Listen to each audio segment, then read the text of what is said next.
Untuk meningkatkan kualitas mutu pendidikan di Kota Palembang, Dinas Pendidikan Kota Palembang mengajukan 18 SMP negeri dan swasta untuk bersaing memperebutkan penghargaan sekolah adiwiyata tingkat nasional. Menurut Herman Wijaya, Kabid SMP Dinas Pendidikan Kota Palembang, dibandingkan tahun 2017, jumlah sekolah yang diusulkan ini mengalami peningkatan yang sebelumnya hanya 10 sekolah dan tahun ini ada 18 sekolah.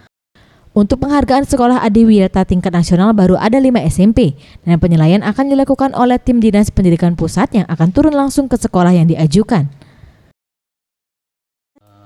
Tingkat nasional atau secara dilakukan oleh secara nasional itu kan tim penilainya itu berarti tergantung dengan pusat yang datang ke sekolah masing-masing.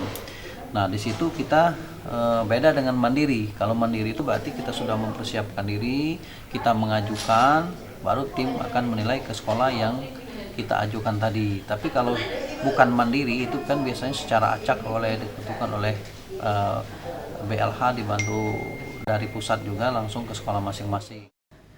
Untuk penilaian meliputi kebersihan lingkungan, kerindangan sekolah, toilet yang bersih, dan taman terbuka hijau yang harus mencapai 75% dari luas bangunan sekolah, serta warga sekolah yang telah sadar untuk selalu menjaga kebersihan lingkungan. Faradul Satria, Sriwijaya TV.